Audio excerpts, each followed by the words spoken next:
Good morning to all of you. This is Pradeep Singh, your economics teacher. In a previous lecture, I taught you features of Indian economy on the eve of independence. Today I am going to discuss about agriculture sector on the eve of independence. अब इसमें आप discuss हम लोग करते हैं कि आपका जो एग्रीकल्चर सेक्टर था on the eve of independence, उसमें क्या क्या प्रॉब्लम्स होती थी, जैसे क्या क्या प्रॉब्लम्स फेस होती थी। जैसे on the eve of independence Indian agriculture sector revealed two different types of characteristics. First, low production and productivity. Second, high degree of uncertainty, dominance of subsistence farming, gulf between owners and soil tillers of the soil. Fifth, small and fragmented holdings. Sixth, land revenue system under the British Raj. First, low production and productivity. Production refers to total output, while productivity refers to output per hectare of land. जैसे आपका जो production होता है, production refers to total output, production refers to total output, but productivity refers to production per hectare, refers to per hectare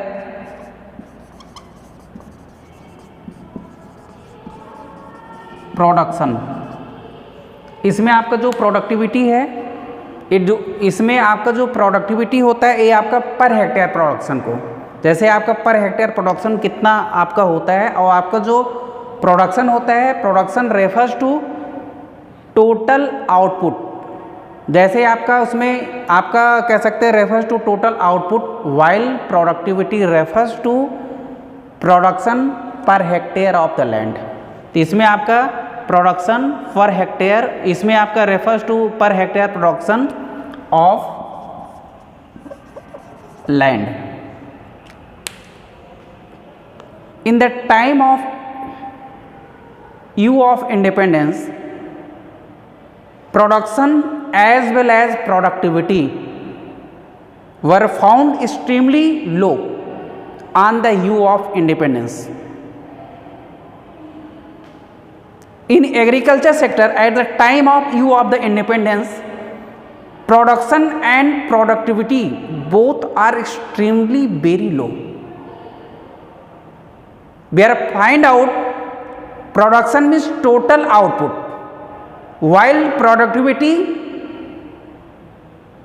production per hectare of land. जो आपकी productivity होती है उसको पर हेक्टेयर ऑफ लैंड फाइंड करते हैं। Production आपका total output होता है।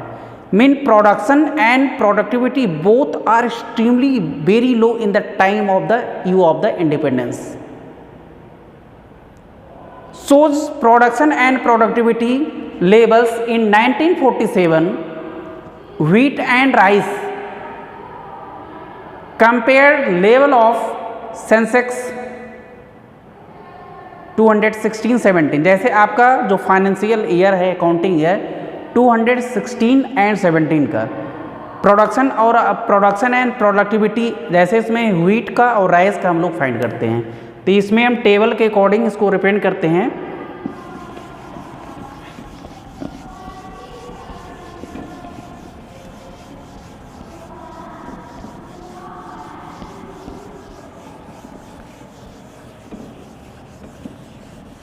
इसमें आपका production and productivity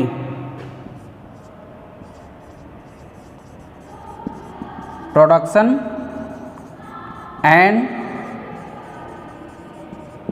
productivity,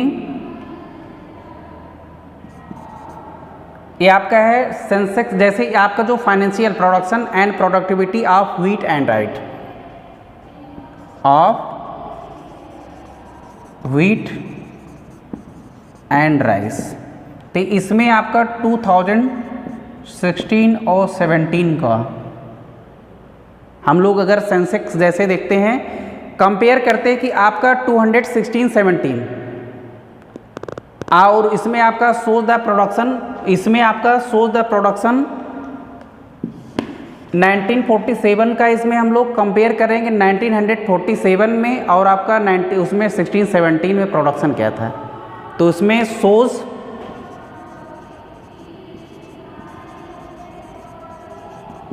comparison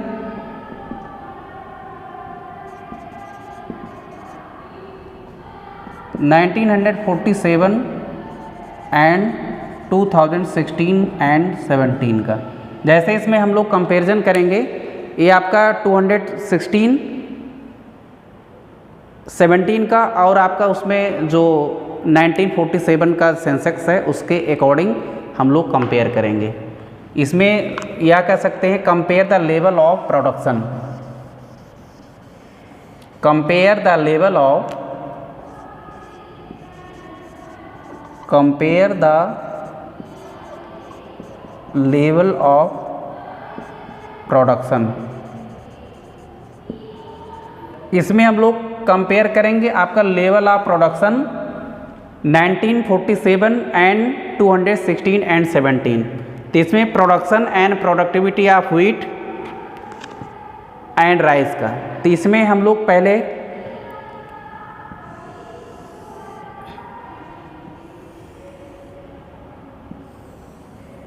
इस तरह से ऐसे डायग्राम बना लेंगे।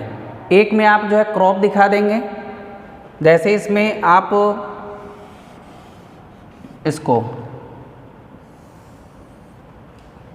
ये आपका क्रॉप हो जाएगा।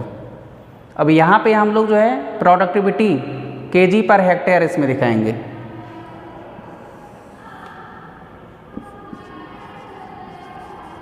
प्रोडक्टिविटी केजी पर हेक्टेयर, यहाँ पे आपका प्रोडक्टिविटी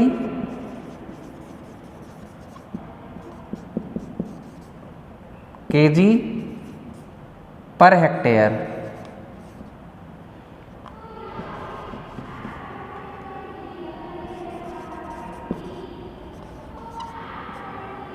अब इसके अकॉर्डिंग जैसे इसमें आपका जैसे प्रोडक्टिविटी दिखाएंगे और उसमें आपका प्रोडक्शन दिखा देते हैं। जैसे इसमें प्रोडक्टिविटी है और इधर हम प्रोडक्शन को दिखाते हैं।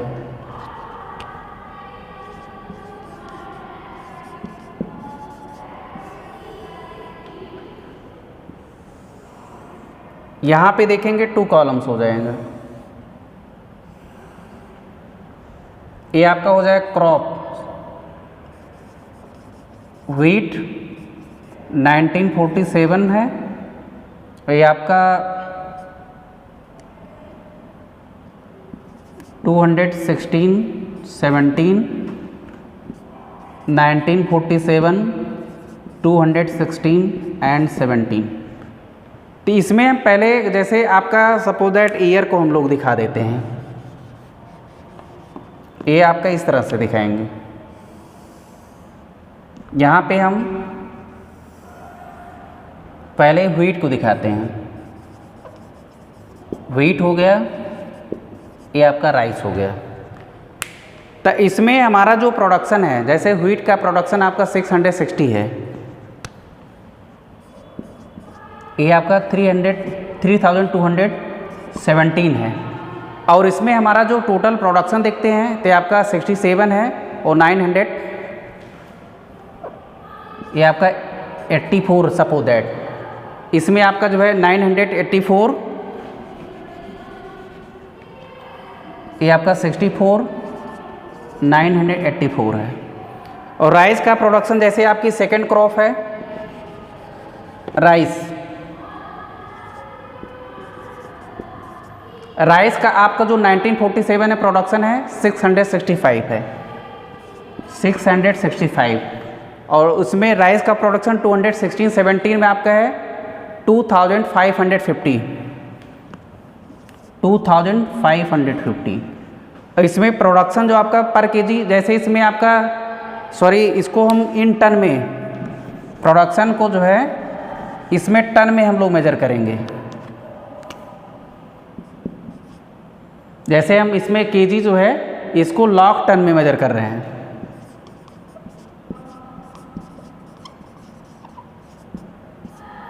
इसमें हमारा जो जैसे इसमें केजी पर हेक्टेयर हो गया, अब इसमें हम जो प्रोडक्शन होगा उसको लाख टन में मेजर करेंगे। तो इसमें आपका देख रहे हैं कि जैसे 1947 में आपका 220 राइस का जो प्रोडक्शन है 220 है। अब इसमें आपका 2016-17 में प्रोडक्शन है 1102। अब इसमें आपका जो सेंसेक्स है इसके अकॉर्डिंग हम लोग देखते हैं production and productivity of wheat and rice, a comparison between production and productivity in 1947 and 2016 to 17 के बीच में हम जैसे हमारा जो प्रोडक्शन एंड प्रोडक्टिविटी का लेवल है उसको हम लोग कंपेयर करते हैं। अब इसमें देखते हैं आपका जो क्रॉप है व्हीट है राइस है, 1947 में आपका प्रोडक्टिविटी है 660 पर हेक्टेयर, 2016-17 में 3217 केजी पर हेक्टेयर है। अब इसमें हमारा जो प्रोडक्शन है ये आपका टोटल प्रोडक्शन 64 लाख टन है। 2016-17 में टोटल प्रोडक्शन आपका 984 लाख टन है। अब इसमें हम राइस का प्रोडक्शन देखते हैं कि आपका 665, 1947 में आपका जो पर हेक्टेयर प्रोडक्शन है 1665 and productivity in 2016 and 17 as 2550 kg per hectare. So now production is 220 lakh ton in 1947 and production of rice is 1102 lakh tons in 2016 and 17. अब इसमें हम देखते हैं it is shows that the productivity of wheat was nearly 4.9 times lower than in 1947। जो हमारी productivity है 4.9 times lower है इन 1947 में। अगर हम कंपेयर करते हैं कि हमारी जो प्रोडक्टिविटी है 2016-17 और 1947 से कंपेयर करेंगे, it is lower than 4.9 times. Compare the level of productivity in 2016 and 17. So productivity of rice is nearly 3.8 times lower in 1947 compared to 2016 and 17. Means that is shows the output of wheat nearly 15.4 times lower than the rice, lower than the production level of rice in 2016 and 17. That is shows that the low production and productivity at the time on the eve of the independence. Next, high degree of uncertainty. यहाँ पे जो जैसे आपका high degree of uncertainty जो आपकी agriculture है, ये आपकी एग्रीकल्चर डिपेंड थी वेदर पर। It is shows the high degree of uncertainty, it was excessively dependence upon rainfall, अगर गुड रेनफॉल होगी तो प्रोडक्शन गुड होगा, अगर रेनफॉल नहीं होगी तो हमारा आउटपुट रिड्यूस होगा, गुड रेनफॉल होगी तो आउटपुट आपका इंक्रीज होगा। Means while poor rainfall implies that lower production and good rainfall implies that good production. जैसे इसमें आपका गुड रेनफॉल होगी तो आपका प्रोडक्शन एक्सेस होगा। That the time of British rule develop the permanent means of irrigation, means there are lack of irrigation facilities at the time of you of the independence and in time of British government. So high degree of uncertainties are faced in agriculture sector. Good rainfall होगी तो आपका production good होगा, अगर उसमें rainfall good नहीं होगी तो आपका प्रोडक्शन लो होगा। गुड रेनफॉल एक्सेस प्रोडक्शन होगा और उसमें रेनफॉल गुड नहीं होगी तो आपका प्रोडक्शन लो होगा। नेक्स्ट आपका है dominance of subsistence farming. Dominance subsistence farming means जैसे आपका farming was taken mostly means of subsistence. Subsistence farming जो होती है for a forms are farming which the crops are produced provide for the basic needs। Subsistence farming जो आपकी crops का हम लोग प्रोडक्शन करते हैं वो आपकी बेसिक नीड्स को ओनली फुलफिल करेगी, उसको हम लोग कहते हैं सब्सिस्टेंस फार्मिंग। इसमें आपका लिटिल सरप्लस होगा। सब्सिस्टेंस फार्मिंग में आपका little surplus sale and market and implying the lack of commercial outlook. Subsistence farming का जो आउटलुक होता है कमर्शियल नहीं होता है, that is fulfil the basic needs. एक कंज्यूमर की ये आपकी जो फार्मर थे उनकी बेसिक नीड्स को फुलफिल करती थी। Means subsistence farming outlook is not commercial, there are little surplus, so that is shows the dominance of subsistence farming, that is implying the backwardness prevail the poverty demanded. ये आपका backwardness को show करेगा और उसमें आपकी जो प्रिवील्ड poverty की demands होगी। इस तरह से हम लोग देखते हैं कि आपकी जो एग्रीकल्चर सेक्टर है यहाँ पे आपका डोमिनेंस ऑफ सब्सिस्टेंस फार्मिंग, जो फार्मर्स थे उनका ओनली जो है उनका कमर्शियल आउटलुक नहीं था, उनकी जो बेसिक नीड्स जैसे वो इस टाइप से एग्रीकल्चर करते थे उनकी जो बेसिक नीड्स हो फुलफिल हो, उसमें लिटिल सरप्लस आपका अपटेंड होता था। और नेक्स्ट पॉइंट आपका है gulf between owners of the soil tillers of the soil.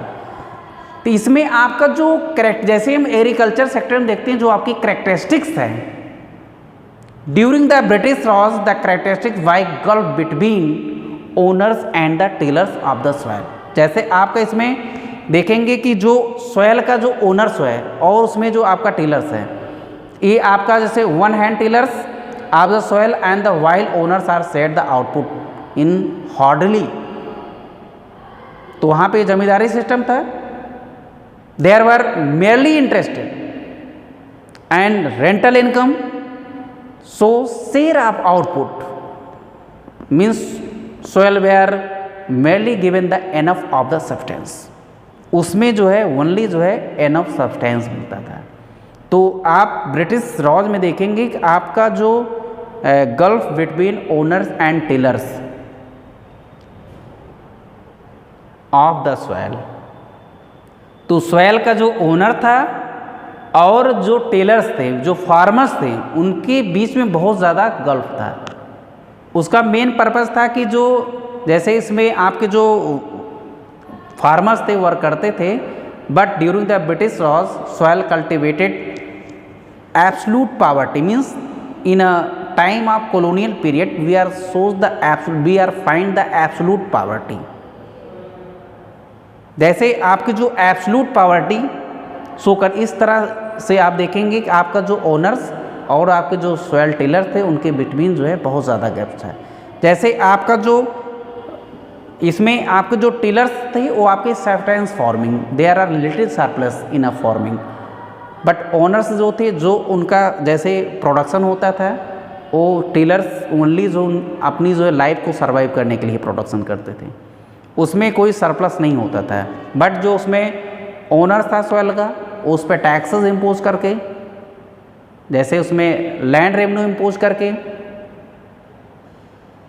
वहाँ उनसे जो है लैंड, जैसे उसमें लैंड रेवेन्यू जो है कलेक्ट कर देता है। और नेक्स्ट आपका है स्मॉल एंड फ्रेगमेंटेड होल्डिंग्स। इसमें आप देखेंगे land holdings were both well and fragmented. Fragmented holding means होता है piece here of piece there, जैसे piece of land here and piece of land there. जो आपकी लैंड थी छोटे छोटे टुकड़ों में डिवाइड थी, थोड़ा सा यहाँ है सपोज दैट 10 बिस्सा, 5 बिस्सा वहाँ है, इस तरह से आपकी डिवाइड थी। और उसमें most of land holdings were uncontinuous yielding low and output of high cost. इसमें आपका देखते हैं कि आपकी जो स्मॉल एंड फ्रेगमेंटेड होल्डिंग्स है, बट उसके बाद भी उसमें जैसे आप देखते हैं कि जैसे आपके जो लैंड थी उसका हम देखते थे फ्रेगमेंटेड, लेकिन छोटे छोटे टुकड़ों में बिखरा हुआ था। अब इसमें कभी यहाँ 2 बिस्से, कभी वहाँ 5 बिस्से, कहीं किसको 10 बिस्से, इस तरह से जो मिलता था। बट उसमें आपके जो most of land holding were uneconomic yielding low output as high cost. जैसे उनका जो प्रोडक्शन होता था वेरी लो होता है, बट कॉस्ट उसमें ज़्यादा आती थी। और नेक्स्ट आपका है small revenue system under the British Raj, या जिसमें land revenue system under the British Raj, ये आपका नेक्स्ट पॉइंट है। तो इसमें हम देखते हैं कि आपका जो British government Indian introduced the unique system of land revenue is set up the triangular relationship between the government. अब इसमें आपका जो ब्रिटिश गवर्नमेंट में आपका जो लैंड रेवेन्यू का सिस्टम था, वो आपका ट्रायंगुलर रिलेशनशिप, जैसे उसमें क्या था ट्रायंगुलर रिलेशनशिप में, इसमें आपका ब्रिटिश गवर्नमेंट थी, जमींदार थे और आपके टीलर्स थे।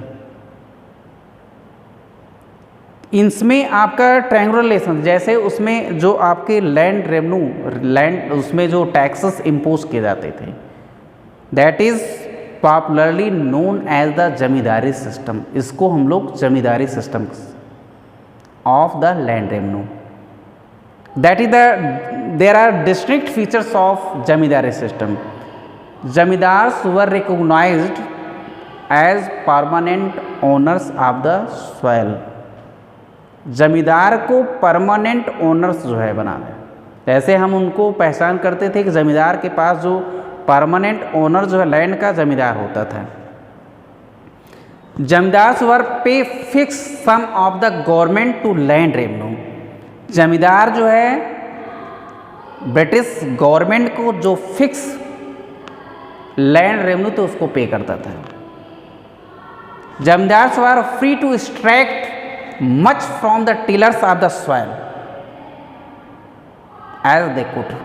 जैसे जमींदार फ्री थे, वो जो है टिलर्स फार्मर्स के ऊपर टैक्स इम्पोज कर देते थे, लैंड रेवेन्यू को इम्पोज करते थे।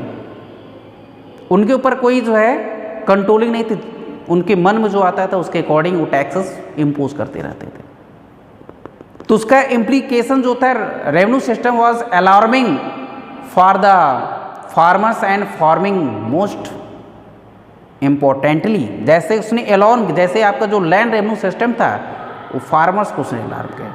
It led to unlimited exploitation of the tillers soil by the zamindars. तो उसमें सबसे ज़्यादा शोषण जो होता था, इसमें अनलिमिटेड एक्सप्लॉयटेशन था, अनियंत्रित शोषण होता था जमींदार के थ्रू जो है। जैसे जमींदार जो थे वो फार्मर्स का जो है बहुत ज़्यादा शोषण करते थे। Rates of land revenue were frequently raised by the zamindar which led to frequent activations of the tillers of the soil.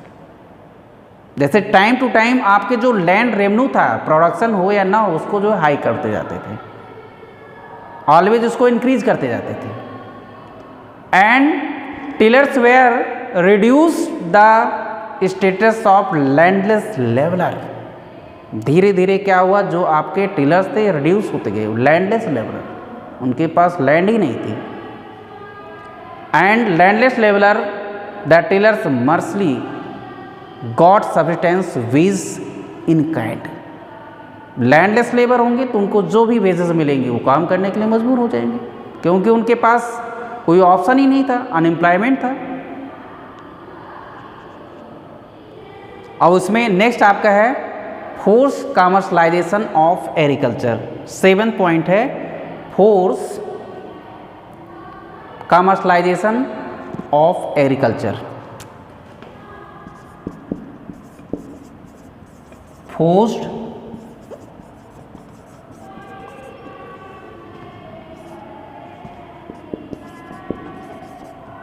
इसमें इसको हम यहाँ पे राइट कर देते हैं।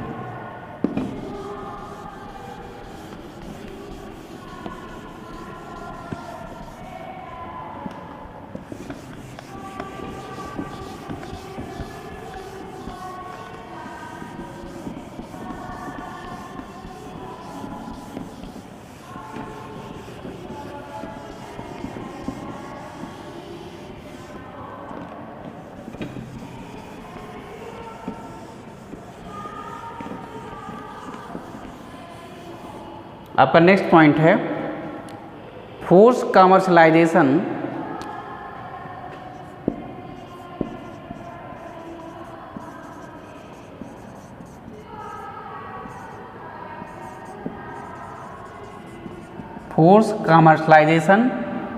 Of agriculture. इसमें आपका जो एग्रीकल्चर का कॉमर्शलाइजेशन पे, जैसे एग्रीकल्चर का जो कॉमर्शलाइजेशन था उस पे फोकस किया गया।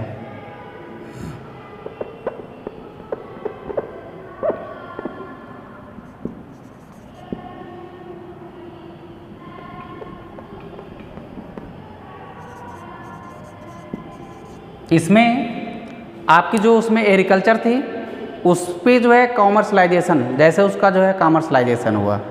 अब इसमें आपकी जो एग्रीकल्चर थे उसका अगर प्रोडक्शन होता है तो कॉमर्शियल पर्पस से, कि इसमें आपके जो suppose that set from the cultivation self consumption is cultivation for the market. जैसे आपका सेल्फ कंजम्पशन हो और उसमें जो कल्टीवेशन हो उसको मार्केट में, जो सरप्लस आपका होता है उसको मार्केट में सेल किया जाएगा। तो इसमें आपका जैसे farmers were forced shift to commercial crop, farmer को फोर्स किया जाता था कि कॉमर्शियल क्रॉप्स का वो प्रोडक्शन करे। जैसे आपका इंडिगो हुआ, पार्टिकुलर इंडिगो का उसमें फोर्स किया जाता था इंडिगो का प्रोडक्शन करें। उसका रीज़न था जैसे indigo was required to textile industry British for the dying bleaching and textile. तो ब्रिटिश गवर्नमेंट जमींदार को फोर्स करती थी, जमींदार जो है फार्मर को फोर्स करता था कि इंडिगो का प्रोडक्शन करेगा। और इंडिगो का यूज़ जो है ब्रिटिश इंडस्ट्री में डाइंग ब्लीचिंग और आपकी जो टेक्सटाइल इंडस्ट्री था उसमें डाइंग ब्लीचिंग इन सब का यूज़ होता था उसमें। Farmers were either lured force of accept advance payment for cultivation of indigo, it expose the substance farmers and uncertainties of the market. जैसे जो फार्मर्स थे वो डेप्ट लेके मनी बारोइंग करके इंडिगो का प्रोडक्शन करते थे, बट कभी कभी मार्केट में अनसर्टेनिटीज होती तो उसके प्राइसेस लो हो जाते थे।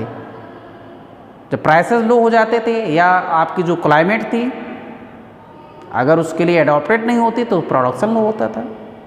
While earlier they would grow grains their family consumptions and needs cash to buy it from the market, they would seldom like consequences perhaps indebtedness of the farmers and perpetual stagnation of the farming।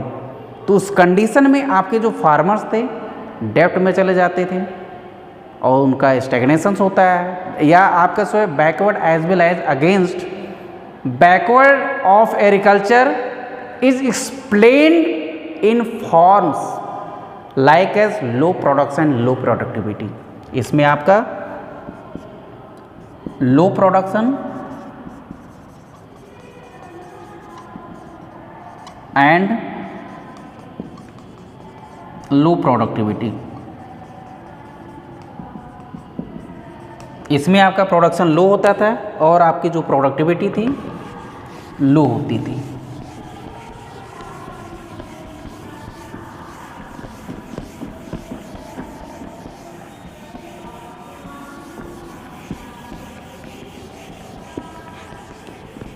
जैसे आपका low production and low productivity होती थी, और इसमें आप कहते हैं higher degree of uncertainties,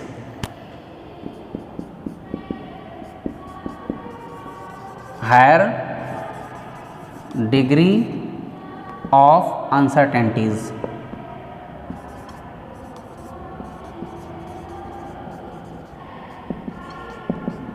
यहाँ पे हायर डिग्री ऑफ अनसर्टेनिटीज थी।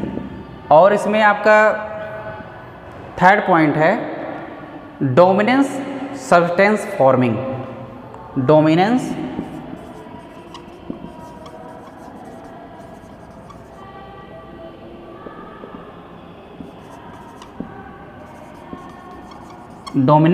Substance forming.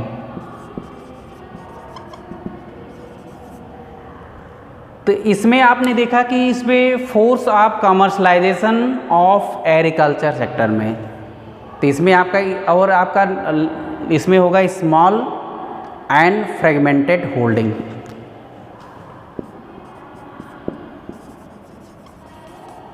स्मॉल एंड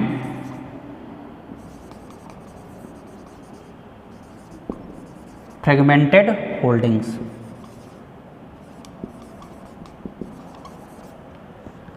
तो such types of problem faced in agriculture sector on the eve of the independence. जैसे आपका जो स्टेग्नेशन था उसमें gulf between owner of the soil and tillers and land revenue system under the British rows and force commercialisation of agriculture. तो इसमें आपका जो stagnation of agriculture and explained in terms of this dominance, इसमें आपका कि इसमें gulf between owners and, जैसे इसमें आपका gulf between owners of the soil and tillers and land revenue system under the British rows and force commercialisation of agriculture, these are effect the agriculture sector in the eve of the independence. Thank you so much.